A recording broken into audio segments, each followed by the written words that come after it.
அத்திகிரி கருளாள பெருமாள் வந்தார்.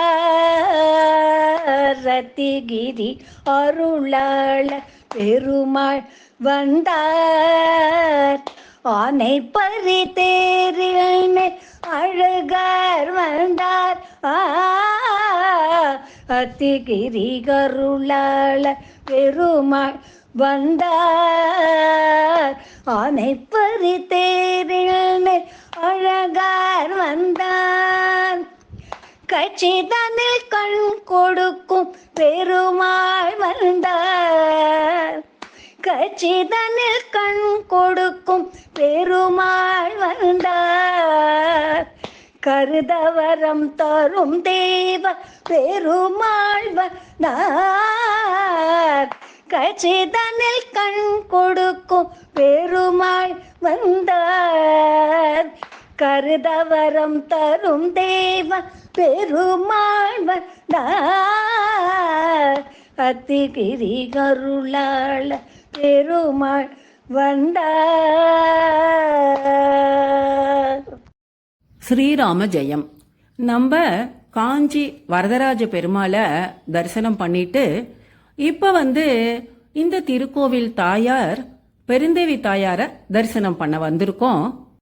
இந்த பெருந்தேவி தாயார் சன்னதியில தேசிகர் அருளிய ஸ்ரீ ஸ்துதி அப்பதான் தங்க மழை பொழிந்ததா. நம்ம இப்ப பெருந்தேவி தாயார் சன்னிதானத்துக்குள்ள போக போறோம். மகாலட்சுமி தாயார் மிகவும் சிறப்பான தரிசனம். இப்ப இந்த சந்நிதி பிராகாரத்தை பிரதட்சணம் வந்துட்டு கல்யாண கோட்டி விமானத்தை தரிசனம் பண்ணலாம். இந்த ஸ்ரீஸ்துதியில முதல் ஸ்லோகத்தை பார்க்கலாம்.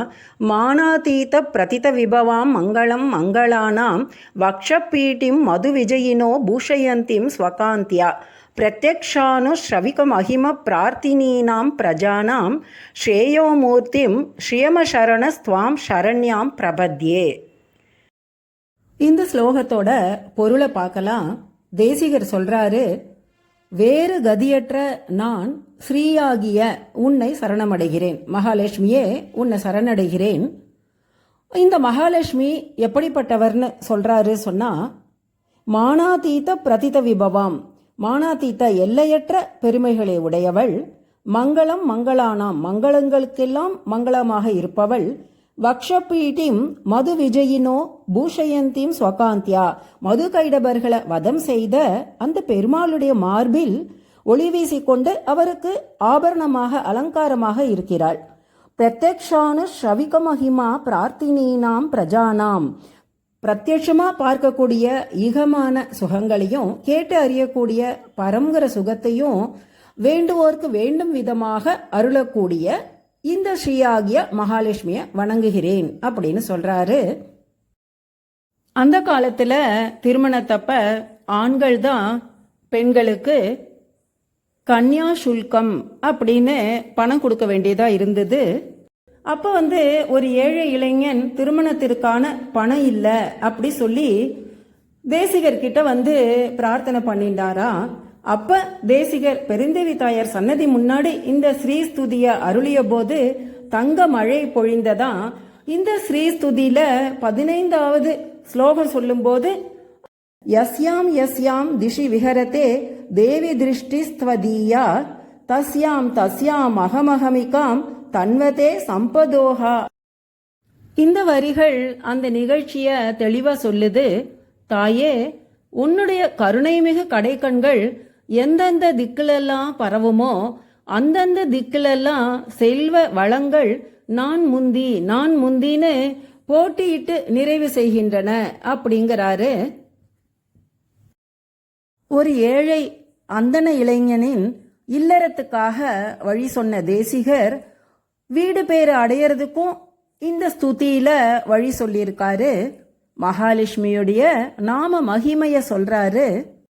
அஸ்யேஷானா துவமசி ஜகத சம்சயந்தி முகுந்தம் லக்ஷ்மி பத்மா ஜலதி தனயா விஷ்ணு பத்னேந்திரேதி. ஸ்ரீஸ்துதியில வருகிற 8வது ஸ்லோகமான இதுல தேசிகர் சொல்றாரு, முகுந்தனை அடைந்தவளாகிய இந்த ஜகத்தின் ஈஸ்வரியாகிய மகாலட்சுமியே, வேதத்தின் மூலமான உன்னுடைய நாமங்கள் லக்ஷ்மி, பத்மா, ஜலதி தனயா, விஷ்ணு பத்னி, இந்திரா, இந்த 5 நாமங்களையும் இடைவிடாமல் ஸ்மரிக்கின்றவர்களை நீ பிறவி சக்கரத்தில் சுழலாதபடி பாதுகாக்கிறாய், பிறவி சக்கரத்திலிருந்து விடுவிக்கிறாய்ன்னு சொல்றாரு. கனக மழை பொழிந்த பெருந்தேவி தாயார் தரிசனம் முடிஞ்சு நம்ம இப்ப கோவில வலம் வருவோம். கல்யாண கோட்டி விமானம், மீண்டும் சிறப்பான தரிசனம். இந்த இடம் கொடிமரத்துக்கு அப்புறம் வர மண்டபம். இந்த பிராகாரத்தில் வலது பக்கம் பெருமாள் தாயார் தரிசனம், இடது பக்கம் போனால் ஸ்ரீராமர் சன்னிதானம் அப்படின்னு பார்த்தோம். இப்போ நம்ம இந்த ராமர் சன்னிதானத்தில் போய் தரிசனம் பண்ணலாம். குறுநில மன்னராக இருந்த திருமங்கை ஆழ்வார் வைணவ அடியார்களுக்கு தொண்டு செய்ததுனால, அன்னதானம் இட்டதுனால மிகவும் பொன்னும் பொருளும் செலவழிந்து சோழ மன்னருக்கு கப்பம் கட்ட முடியலையா. அப்போ சோழ மன்னர் ஆழ்வாரை சிறையில் அடைத்தாராம். சிறையில் அடைபட்டு கிடந்த ஆழ்வாருக்கு இந்த காஞ்சி வரதராஜ பெருமாள் கனவுல வேகவதி ஆற்றின் கரையில் பொன்னும் பொருளும் பெற்றுக்கொள்ளுமாறு கூறினாராம். மண்டபத்தில் சுவாமி புறப்பாட்டுக்கான பல்லக்குகள் மற்றும் குடைகளை பார்க்குறோம். வரதராஜர் ஊர்வலத்தில் குடைகள் தான் மிகவும் சிறப்பு. ஸ்ரீரங்கம் நடை அழகு, காஞ்சி குடை அழகு.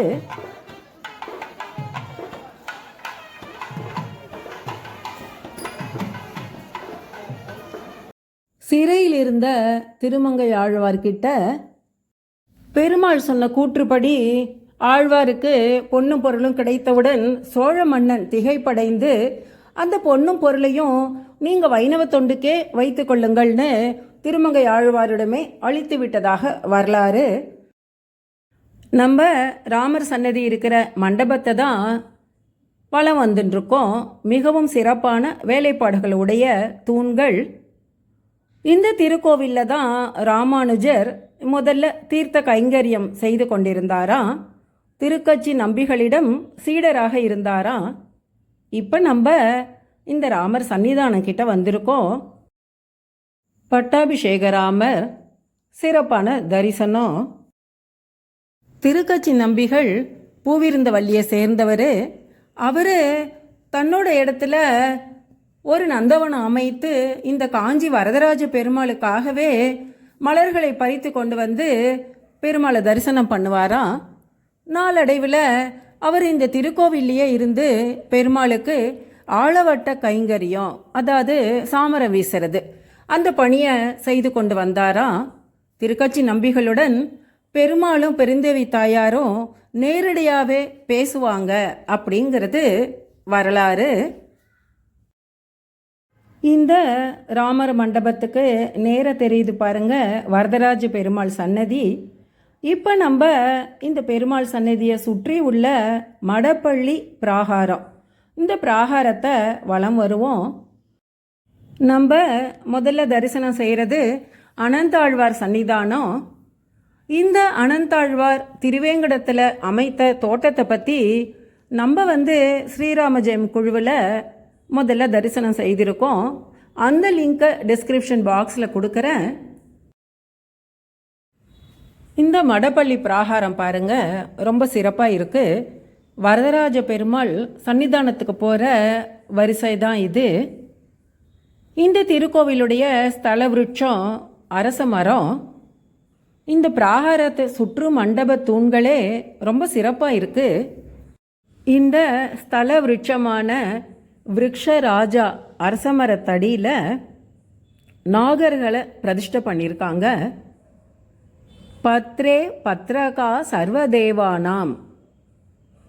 அதே மாதிரி மூலத்தோ பிரம்மரூபாய மத்தியத்தோ விஷ்ணு ரூபினே அக்ரத சிவரூபாய விருக்ஷராஜாயத்தே நமகா அப்படின்னு இந்த அரச மரத்துக்குன்னே சிறப்பான வழிபாடுகள் இருக்குது.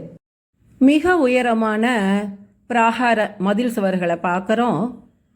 இப்போ நம்ம அடுத்தது கரியமாணிக்கம் பெருமாள் சன்னிதானம் கிட்ட வரப்போகிறோம்.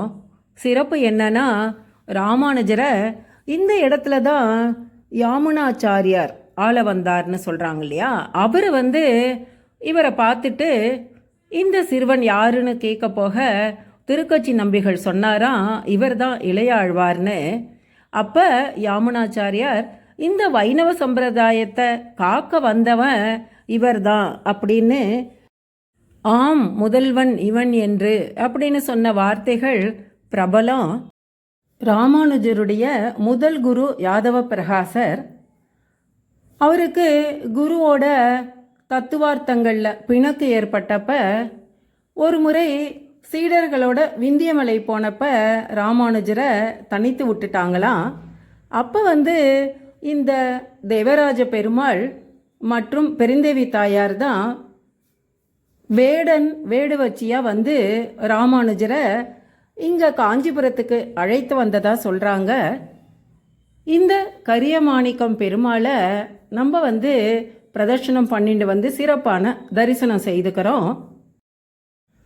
காஞ்சிபுரத்தில் செவிலிமேடுங்கிற இடத்துக்கிட்ட சாலக்கிணறுன்னு இருக்குது. அங்கிருந்து தீர்த்தம் கொண்டு இந்த வரதராஜ பெருமாளுக்கு ராமானுஜர் தீர்த்த கைங்கரியம் செய்து கொண்டிருந்தாராம். கிட்டத்தட்ட 7 மைல் தொலைவில் உள்ளது அந்த சாலக்கிணறு. இப்பையும் அந்த சாலக்கிணறு பராமரிக்கப்படுகிறது. மார்கழி மாதம் உற்சவம் நடைபெறுகிறது. இப்போ நம்ம இந்த மடப்பள்ளி பிராகாரத்தில் இருக்கிற மண்டபத்துக்கு வந்திருக்கோம்.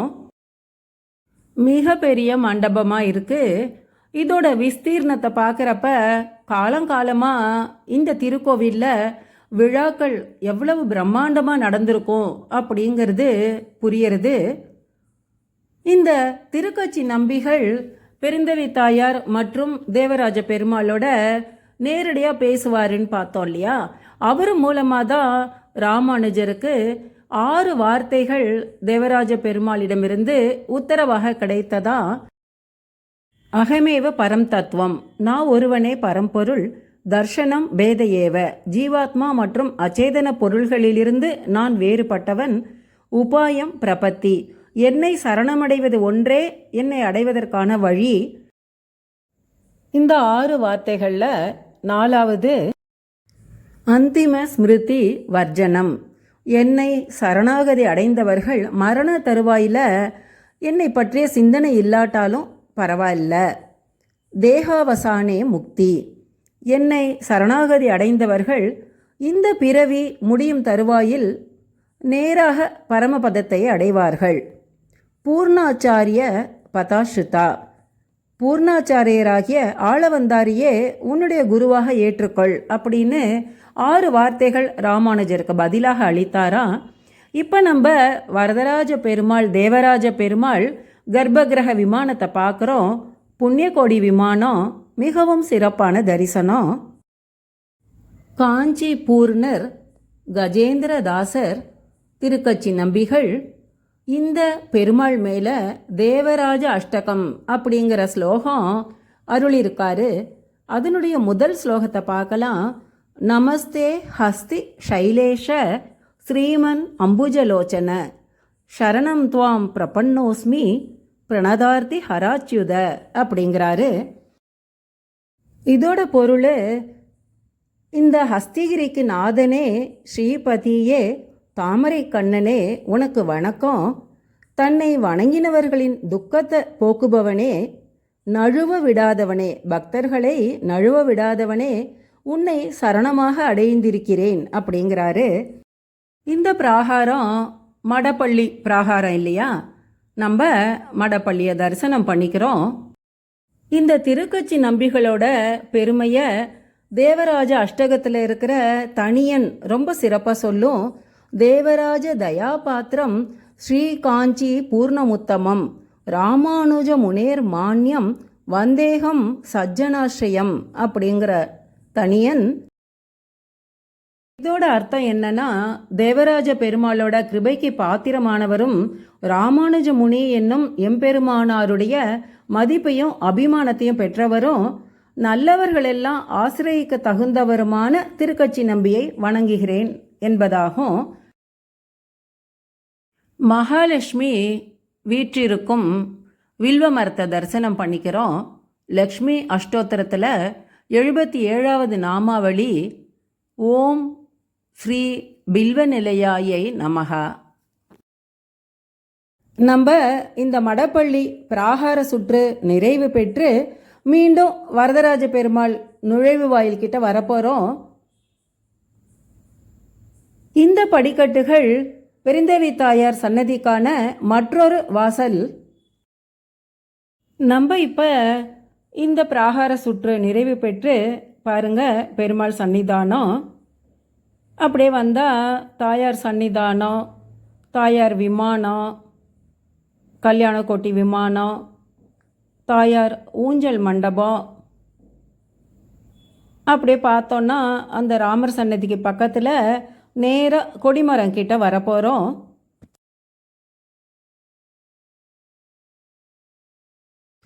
நம்ம இப்போ உள் பிராகாரம் எல்லாம் பிரதர்ஷனம் முடிஞ்சு கொடிமரம் கிட்ட வந்துட்டோம்.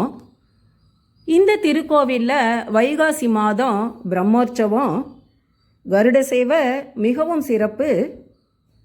பெருமாள் வைகாசி ஹஸ்தம் அன்னைக்கு அவதரிச்சார் இல்லையா? இந்த கருட சேவை தரிசனம் தொட்டாச்சாரியாருங்கிற வைணவ அடியாருக்கு தன்னோட வயசான காலத்தில் சோளிங்கர்லேயே இங்கிருந்து காட்சி கொடுத்தாராம். அதனால இப்போவும் கருட சேவையப்ப அந்த ஐதீகத்தில் சில நொடிகள் பெருமாளை வந்து கொடையால் மறைச்சு தொட்டாச்சாரியாருக்கு தரிசனம் கொடுத்ததை நினைவுபடுத்துகிறாங்க.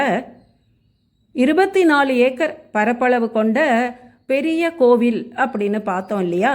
இப்போ வந்து நம்ம இந்த கோவிலுடைய தனிச்சிறப்பான 100 மண்டபம் கிட்ட இருக்கோம். ஒவ்வொரு தூண்லேயும் பெருமாளுடைய அவதார காட்சிகளும் ராமாயணம் மற்றும் மகாபாரதமும் அழகாக சிற்ப வடிவில் செதுக்கப்பட்டிருக்கோம் சொல்கிறாங்க. நம்ம தரிசனத்துக்கு வந்தப்ப இந்த மண்டபத்துக்குள்ளே பிரவேசிக்கிற அனுமதி கிடைக்கல. இப்போ நம்ம இந்த 100 மண்டபத்துக்கு இடப்புறம் இருக்கிற வேணுகோபாலர் ஸ்ரீ கிருஷ்ணர் சன்னிதானம் வந்திருக்கோம்.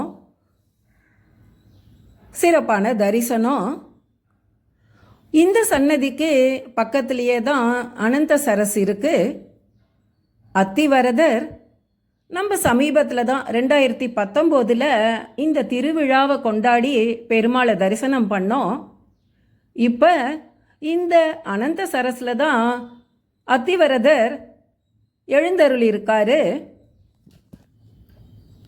பிரம்மாவுடைய யாகத்தில் காட்சி கொடுத்த வரதராஜ பெருமாளை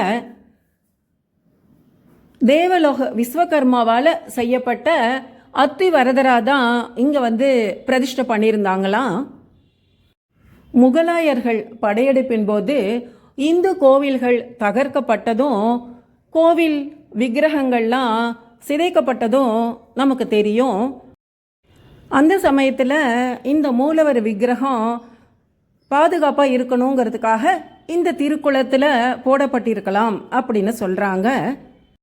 அதே மாதிரி உற்சவர் வரதராஜ பெருமாளும் திருச்சிராப்பள்ளி உடையார்பாளையங்கிற இடத்துல கொண்டு போய் பாதுகாப்பாக வச்சுருந்தாங்களாம்.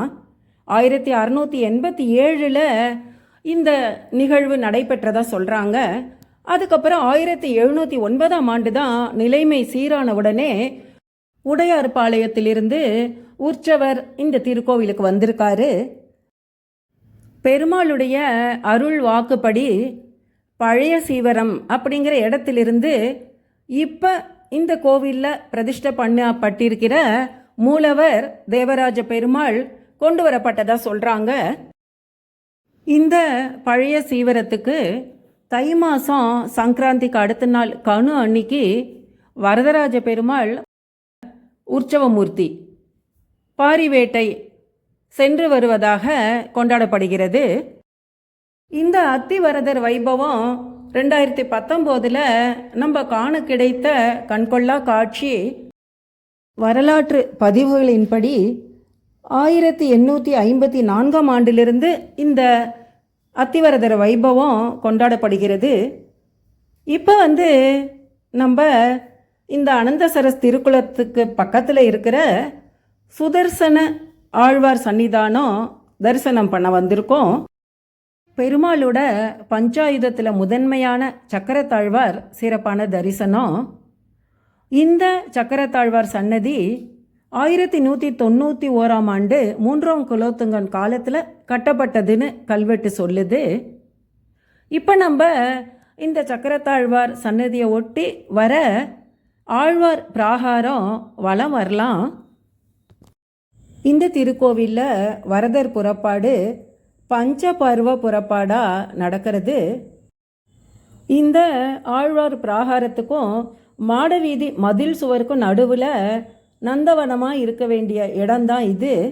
நம்ம அப்படி பிராகாரம் வலம் வரது தொடருவோம். இந்த பஞ்சபர்வ புறப்பாடுனா என்னன்னு பார்த்தோன்னா, மாதத்தில் ஒவ்வொரு மாதமும் மாசப்பிறப்பு, ஏகாதசி, அமாவாசை, பௌர்ணமி மற்றும் ஹஸ்த நட்சத்திரத்தில் வரதராஜ பெருமாள் வீதி உலா வருவார். தாயார் எப்பயுமே உள் புறப்பாடு மட்டும்தான். ஒவ்வொரு வெள்ளிக்கிழமையும் தாயார் புறப்பாடு ரொம்ப சிறப்பாக இருக்கும். இப்போ நம்ம நம்மாழ்வார் சன்னிதானம் கிட்ட வந்திருக்கோம். அதனால தான் ஆழ்வார் பிராகாரம் அப்படின்னு இந்த பிராகாரத்துக்கு பேர். வேதம் தமிழ் செய்த மாறன் சடகோப்பன் தான் நம்மாழ்வாரை சொல்லுவாங்க.